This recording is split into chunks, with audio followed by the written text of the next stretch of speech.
Our country has had the good fortune that at times of national trial, a few great personalities have emerged to remind us of our essential unity and inspire us to fulfill our sustaining values. John McCain was one of those gifts of destiny.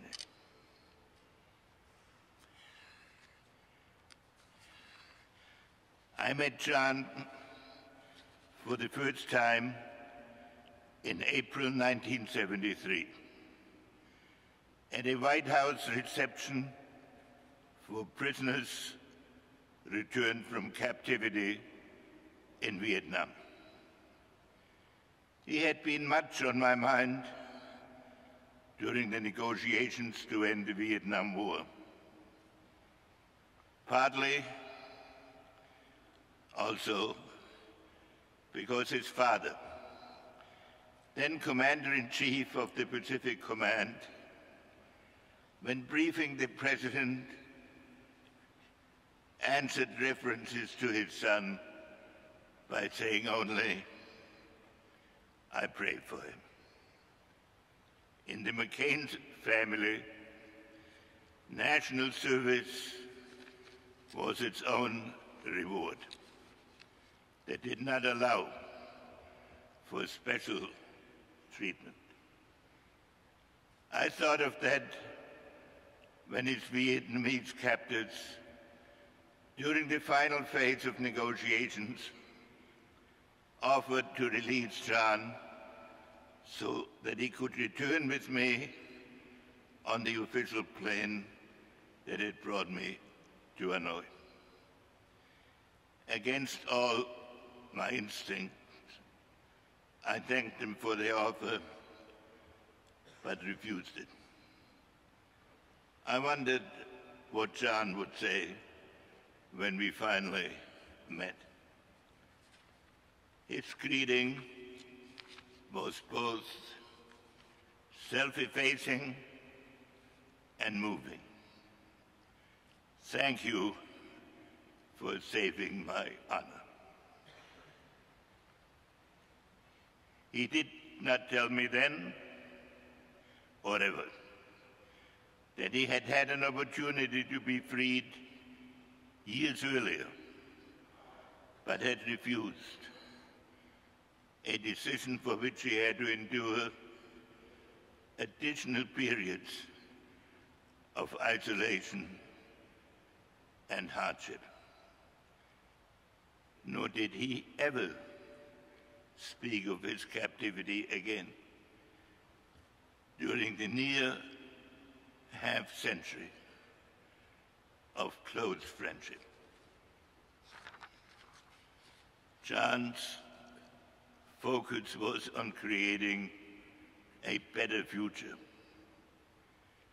As a senator, he supported the restoration of relations with Vietnam, helped bring it about on a bipartisan basis in the Clinton administration, and became one of the advocates of reconciliation with his erstwhile enemy. Honor was John's lodestar. It is an intangible quality. It is not obligatory.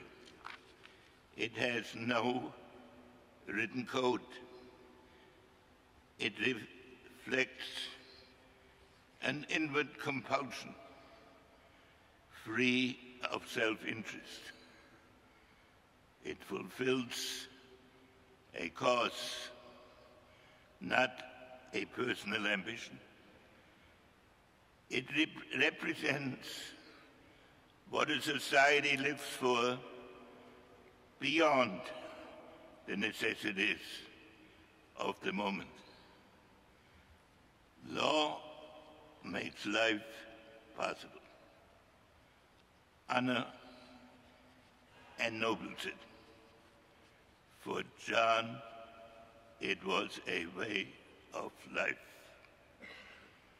John returned to an America divided over its presidency, divided over the war, amidst all the turmoil and civic unrest, divided over the best way to protect our country and over whether it should be respected for its power or its ideals. John came back from the war and declared that this is a false choice. America owed it to itself to embrace both strengths and ideals. In decades of congressional service, ultimately as chairman of the Senate Armed Services Committee, John was an indefatigable exponent of an America strong enough to vindicate its purpose. But John believed also in a compassionate America, guided by core principles for which American foreign policy must always stand. With liberty and justice for all is not an empty sentiment, he argued. It is the foundation of our national consciousness. To John, American verities had universal applicability. I do not believe, he said, that there is an Arab exception any more than there is a black exception or an Asian or Latin exception. He warned against the temptation of withdrawal from the world. We will not thrive in a world, he warned, where our leadership and ideals are absent. We would not deserve it.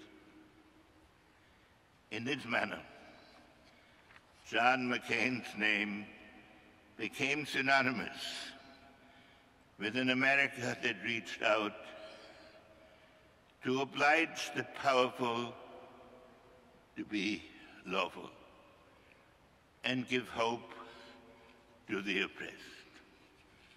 John's were never academic maxims. He was in the front lines of all these battles for decency and freedom.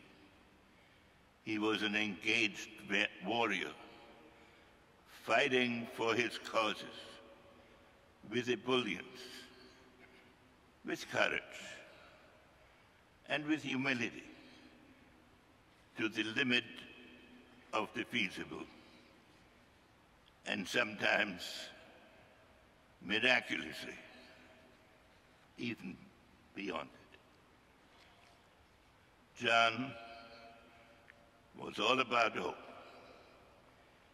In a commencement speech at Ohio Wesleyan University, John summed up the essence of his engagement of a lifetime.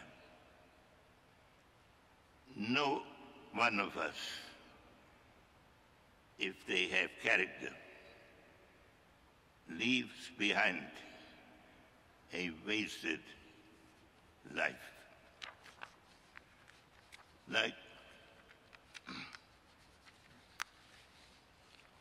Like most people of my age, I feel a longing for what is lost and cannot be restored. But if the happy pursuits and casual beauty of youth prove ephemeral, something better can endure, and endure until our last moment on earth. And that is the honor we earn and the love we give at a moment in our lives when we sacrifice for something greater than ourselves. Heroes inspire us by the matter-of-factness of their sacrifice and the elevation of their vision. The world will be lonelier without John McCain. His ebullience, his faith in America, and his instinctive sense of moral duty. None of us will ever forget how even in his parting, John has bestowed on us a much-needed moment of unity and a renewed faith in the possibilities of America. Henceforth, the country's honor is ours to sustain.